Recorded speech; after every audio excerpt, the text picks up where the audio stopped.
That's it for me. I'm getting rid of credit cards as interest rates are going up for the 6th time this year. Another interest rate hike has people asking, is the Bank of Canada out of control? Student loans, mortgage payments, line of credits, almost all forms of borrowing are going to cost you even more. And you can thank the Bank of Canada for that.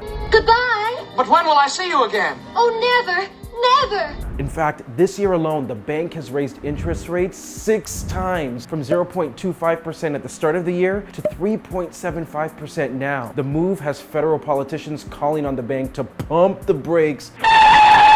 But it also has people across the country worried that a nasty recession is right around the corner. Hey, it's BG and thanks for watching. We're going to dive into what the interest rate hike means for Canadians. But before I do, I need you to do a few things. Like, subscribe to this channel, tap the notification bell, hit the like button, and make sure to follow us across all of our social media. The details are in the description below. In a move to try and tackle and fight inflation, is the Bank of Canada throwing vulnerable people overboard in the process? I don't know if you can tell in my voice, but I am done with the rate hikes, as is everybody else.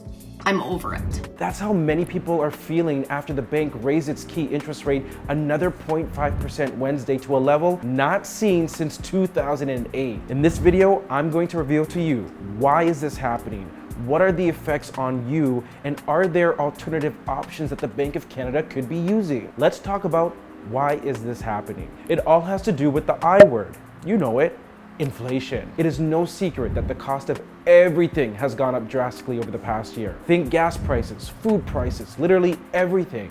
And it all has to do with sky-high inflation. We've all seen the reports. Inflation is too high. Inflation is above 7%. Record high inflation. Well, the reason for those headlines is because sky-high inflation is not sustainable, especially when people's wages are not going up at the same amount. It's why the Bank of Canada typically tries to keep inflation at around 2%. Now, to achieve 2% inflation in this environment, the Bank of Canada is basically increasing interest rates in hopes of slowing down people's spending and cooling down the economy. You see, when interest rates are low, that means people are able to borrow money at a lower cost and spend that money.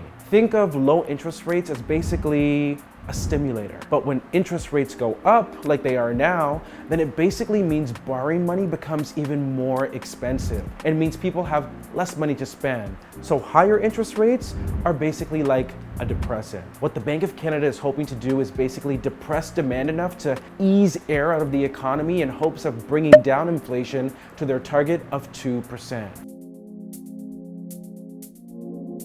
How does rising interest rates affect your wallet? Well, get ready to pay more. Any form of borrowing like loans, student loans, line of credits, or mortgages with variable interest rates are all affected. That's because when the Bank of Canada's key interest rate goes up, then what happens is the retail banks like TD and RBC also have to raise the interest rates that they offer you, the consumer. It's why one of the biggest concerns about these rising interest rates has been about the effect it is having on the housing market. Economists actually predict that the rates will continue to go up to about 3.75. We're currently at 3.25%, so that's another 50 basis points that's going to come in the future. We just don't know when that is yet. This is the 5th interest rate raise this year, so I know you guys know the drill by now, but just as a refresher, this means the interest rate on all variable rate debts has gone up, so that includes things like variable rate mortgages, HELOCs, lines of credit, and even student loans, so all of those just became more expensive. Essentially, if you're a consumer with a variable rate loan or mortgage, then an interest rate hike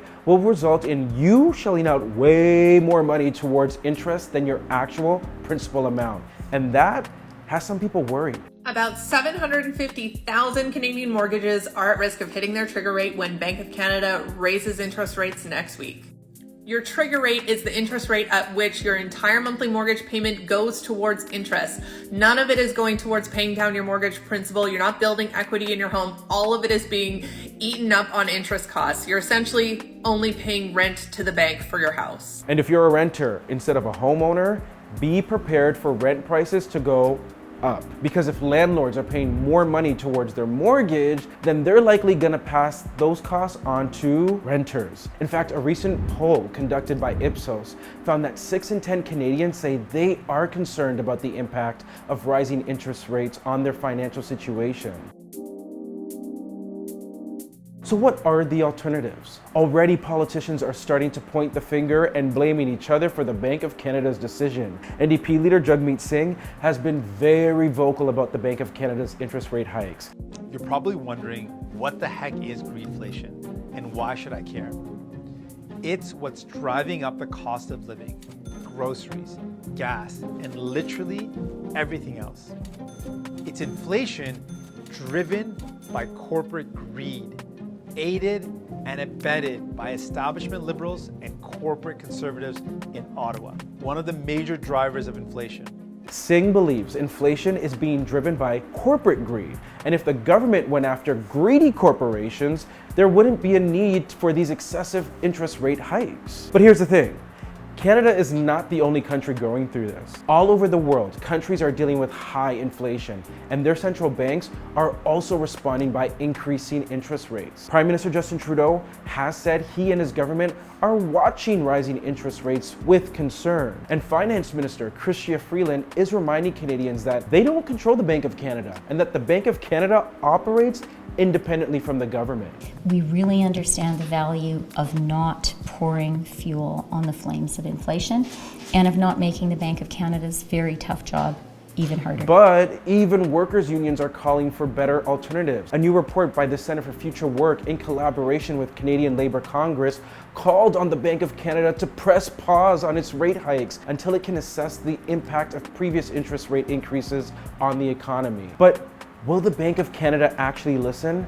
Many experts are actually predicting the bank to continue increasing interest rates if inflation doesn't come down. But what will be the ultimate fallout? How much damage will these rising rates cause? Could people potentially lose their homes? Will we see a crazy increase in bankruptcies? And if a recession does happen, how bad will it be? To find out those answers, we'll have to wait and see. But what we do know right now is that these interest rate hikes have a lot of people on edge. So let me know in the comments, what do you think of the Bank of Canada interest rate hikes? Oh, and thanks for watching. Hey BG Squad, thanks so much for checking out our channel. And listen to this, we have more great content for you, like this video right here and this video right here. By the way, don't forget to subscribe to this channel right now and tap that notification bell.